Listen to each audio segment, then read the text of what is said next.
बहुत समय पहले शैतानपुर में लंबे कानों वाली कमला नाम की एक चुड़ैल रहती थी। कमला के लंबे कान होने की वजह से दूसरी चुड़ैलें हमेशा उसका मजाक बनाया करती थी। इसी तरह एक दिन कमला क्लास में पढ़ाई कर रही थी, तभी उसके आसपास बैठी चुड़ैलें उसे भला बुरा कहने लगती हैं। अरे इस कमला की मनहूस शक्ल देखकर तो मेरा सारा दिन खराब हो जाता है। पता नहीं इसे हमारे कॉलेज में किसने एडमिशन दे दिया। हाँ तो ठीक कहती है, मुझसे भी इसकी बदसूरत शक्ल बर्दाश्त नहीं होती। इसके कान तो बहुत ही बेकार और लंबे हैं। मैं भी इस कमला की शक्ल देखकर तंग आ चुकी हूँ। अपने टीचर के मुंह से भी इस तरह की बातें सुनकर कमला चुड़ैल को बहुत दुख होता है। मैडम ये आप कैसी बातें कर रही हो? मुझे आपसे ये उम्मीद बिल्कुल नहीं थी। मैं बिल्कुल ठीक कह रही हूँ, तेरे जैसी अजीब कानों वाली चुड़ैल मुझे बिल्कुल पसंद नहीं है। मैं आज ही प्रिंसिपल से बात करके तुझे कॉलेज से निकलवा देती हूँ। इस तरह कमला के कॉलेज में उसे कोई पसंद नहीं करता था। फिर सभी चुड़ैलों के कहने पर कमला चुड़ैल को कॉलेज से निकाल दिया जाता है। इस बात से कमला चुड़ैल दुखी होकर रोने लगती है। मेरे लंबे कानों की वजह से कोई मुझे पसंद नहीं करता। अब मैं शैतानपुर में नहीं रहूंगी। उसके बाद कमला चुड़ैल शैतानपुर को छोड़कर वहां से चली जाती है। चलते चलते वो एक तालाब के किनारे पहुंच जाती है। तभी वो देखती है कि एक लड़की तालाब की मछलियां पकड़ने की कोशिश कर रही है, लेकिन उस लड़की के जाल में एक भी मछली नहीं फंसती। ये देख कमला चुड़ैल उस लड़की की मदद करने का फैसला करती है। उसके बाद कमला चुड़ैल तालाब में छलांग लगाकर वहां से ढेर सारी मछलियां पकड़कर उस लड़की को दे देती है। इस बात से वो लड़की बहुत खुश होती है और चुड़ैल का शुक्रिया अदा करने लगती है। अगर तुमने मुझे ये मछलियाँ पकड़कर नहीं दी होती तो आज मेरा परिवार भूखा रह जाता। मेरी मदद करने के लिए तुम्हारा बहुत बहुत शुक्रिया। मेरा नाम पल्लवी है, तुम्हारा क्या है? मेरा नाम कमला चुड़ैल है। तुम कहाँ रहती हो? आज से पहले तो मैंने तुम्हें यहाँ कभी नहीं देखा।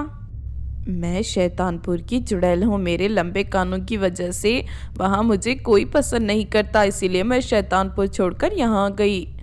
अच्छा तो ये बात है, तुम्हें परेशान होने की ज़रूरत नहीं है।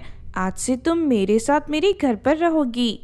उसके बाद पल्लवी कमला चुड़ैल को लेकर अपने घर चली जाती है।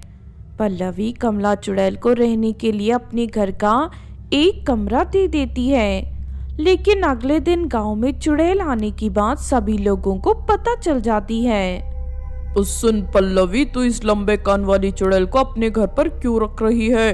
अगर ये चुड़ैल हम सबको मार कर खा गई तो उसका जिम्मेदार कौन होगा?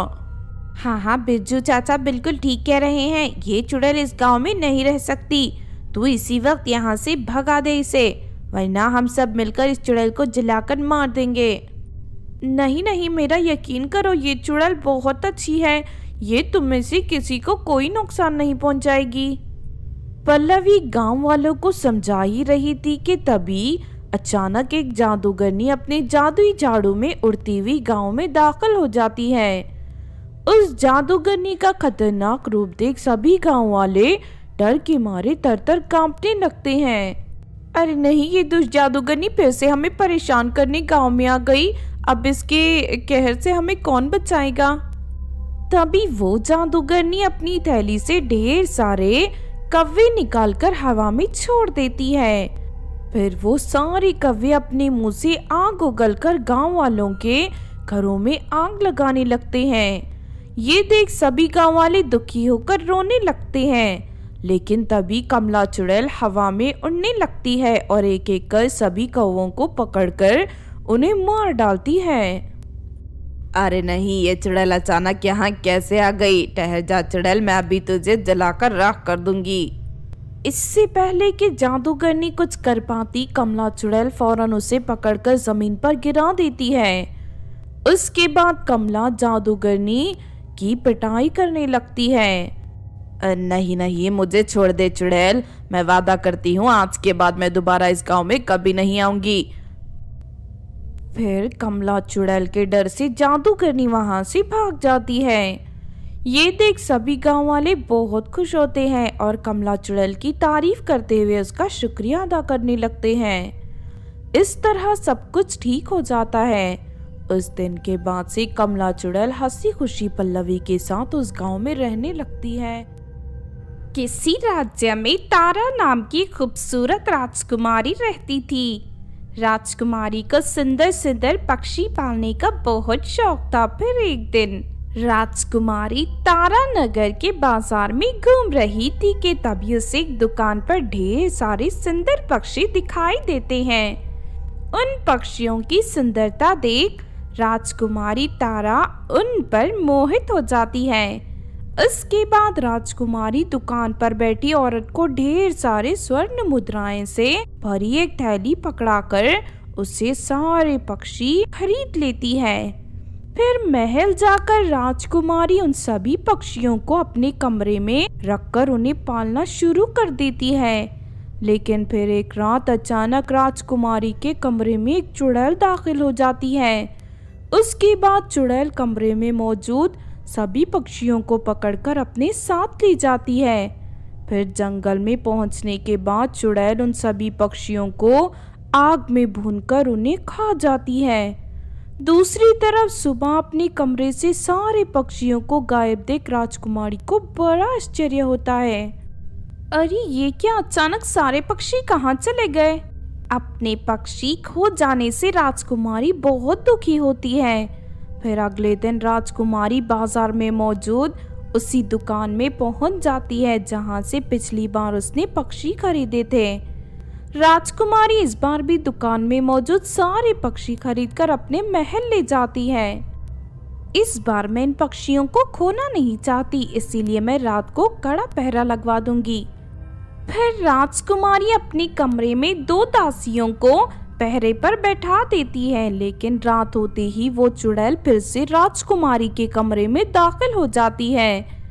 चुड़ैल अपनी जादुई शक्ति से कमरे में मौजूद दासियों को गहरी नींद में सुलाकर फिर से सारे पक्षी उठाकर वहां से चली जाती है। अगले दिन फिर से अपने पक्षियों को गायब देख राजकुमारी तारा गुस्से से आग बबूला हो जाती है और अपनी दोनों दासियों को डांटने लगती है। कल रात मैंने तुम दोनों को यहाँ पहरे पर बिठाया था, फिर तुम दोनों के रहते मेरे पक्षी कहाँ चले गए? हमारा यकीन करिए राजकुमारी जी, हमें कुछ नहीं पता। करीब आधी रात को ऐसा लगा कि हम पर किसी ने कोई जादू कर दिया है और थोड़ी ही देर में हम दोनों गहरी नींद में सो गए। उसके बाद क्या हुआ हमें कुछ नहीं पता। दोनों दासियों की बात सुनकर राजकुमारी को बड़ा आश्चर्य होता है। उसके बाद राजकुमारी फिर से बाजार की उसी दुकान पर पहुंचकर उस औरत से पक्षी खरीदने की बात करने लगती है। मुझे माफ कर दीजिए राजकुमारी जी, दरअसल कल रात को मेरी दुकान के रखे सारे पक्षी चोरी हो गए, इसीलिए मैं आज आपको पक्षी नहीं दे सकती। तभी उस औरत के पास एक दुकान वाला आकर उसे बताता है कि रात को उसकी दुकान से भी सारे पक्षी चोरी हो गए। इस तरह पक्षी चोरी होने की बात सुनकर राजकुमारी को बड़ी हैरत होती है। इसका मतलब कोई जानबूझकर पक्षियों को चुरा रहा है। आखिर वो कौन हो सकता है? चाहे कुछ भी हो जाए, मुझे सच्चाई का पता लगाना ही होगा।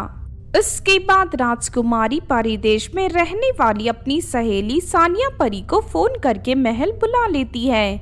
फिर सानिया परी के आते ही राजकुमारी से पक्षियों की चोरी होने की बात बताकर दुखी हो जाती है। मेरे रहते तुम्हें किसी बात की चिंता करने की जरूरत नहीं है तारा, मैं उस पक्षी चोर को पकड़ कर ही रहूंगी। उसके बाद सानिया परी अपनी जादुई छड़ी घुमाकर वहां एक सोने का जीता जागता तोता प्रकट कर उसे राजकुमारी के कमरे में रख देती है। रात होते ही हमें उस चोर के बारे में सब पता चल जाएगा। फिर करीब आधी रात को चुड़ैल चोरी छुपे राजकुमारी के कमरे में दाखिल हो जाती है। तभी उसकी नजर सोने के तोते पर पड़ती है। अरे वाह, ये मैं क्या देख रही हूँ, ये तोता तो पूरे सोने से बना है। जरूर ये बहुत ही खास तरह का तोता होगा। आज तो मैं इस तोते को बड़े मजे से तलकर खाऊंगी। उसके बाद चुड़ैल उस तोते को उठाकर महल से भागने लगती है, लेकिन तभी अचानक उस तोते का शरीर विशाल रूप धारण कर लेता है। उसके बाद तोता चुड़ैल को अपने पंजों के नीचे दबाकर उसे चोंच मारने लगता है। ये सब चुड़ैल बर्दाश्त नहीं कर पाती और दर्द से मारे जोर जोर से चिल्लाने लगती है। हाय मर गई रे, कोई मुझे बचा वरना ये तोता मुझे मार डालेगा। अरे कोई मुझे बचा लो। तभी वहाँ सानिया परी और राजकुमारी आ जाते हैं। अच्छा तो ये चुड़ैल पक्षियों को चुराकर अपनी साथ ले जाती थी। आज ये हमारे पकड़ में आ गई, अब मैं इसे नहीं छोड़ूंगी। उसके बाद सानिया परी चुड़ैल को एक सुराही में बंद करके उसे अपने साथ ले जाती है। इस तरह सब कुछ ठीक हो जाता है। उसके बाद राजकुमारी फिर से बहुत सारे पंछी खरीदकर उन्हें पालने लगती है और खुशी से अपनी जिंदगी जीने लगती है।